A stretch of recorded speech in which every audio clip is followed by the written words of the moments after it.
Some of the intersex issues we're facing in Malawi are lack of recognition. There are no laws protecting the intersex person, lack of healthcare, lack of information, not just for the doctors and nurses, but information basically about intersex people. And we're still pretty much a taboo in the country. With all the issues we're facing, the importance of the SADC Intersex Forum, I think, would be, regardless of what we're facing in these different countries in SADC, we still need a unified voice, learning from each other and complementing each other's work, because there are a lot of things that my fellow SADC countries are doing that we could learn from, and some they could learn from us. Basically, when you go to these professionals and when you tell them about intersex, they'll just look at you and say, we don't know anything. Even the doctors themselves, you as an intersex person, you have to start explaining to them who an intersex person is and what goes on inside the intersex body. Some of the issue intersex people face in Tanzania, they face recognition, they face stigmatization.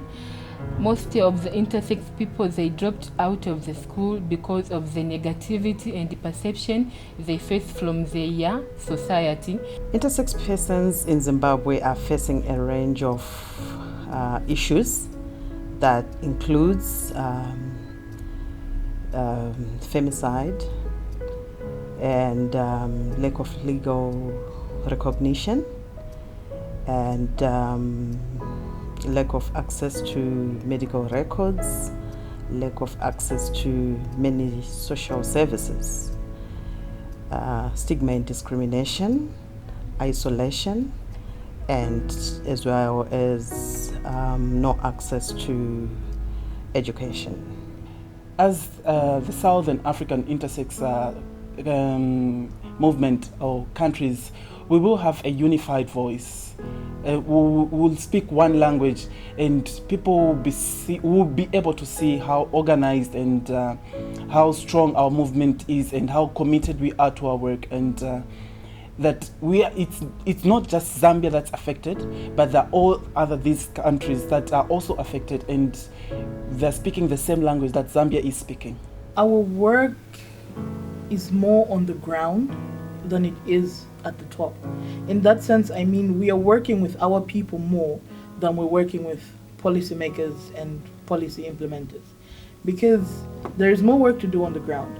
So when we're asking for funding, for intersex awareness, donors should realize that there is no awareness, there is zero information, there is a blank page, not just for nurses, doctors, people, parents, but for even more intersex people who are unaware what it's called, how to pronounce it, what information they need, how to go about it.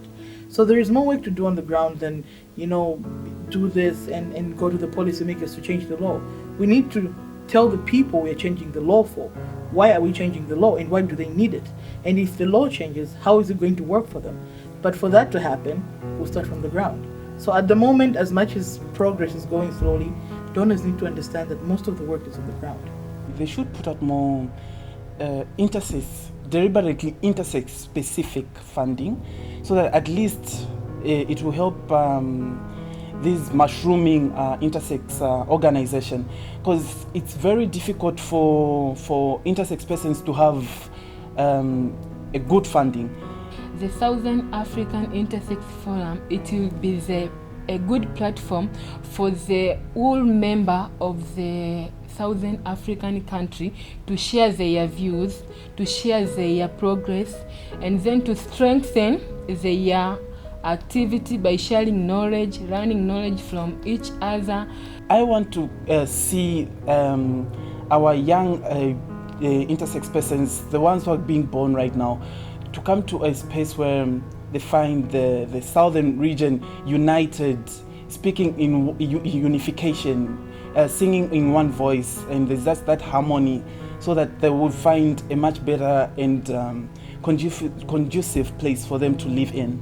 My name is Baby Johnny Musamba. My name is Chola. My name is Ronnie. My name is Sammy McJesse. I am an intersex and I'm proud of it. I'm intersex and I'm proud. I'm intersex and I'm proud. And I'm intersex and proud.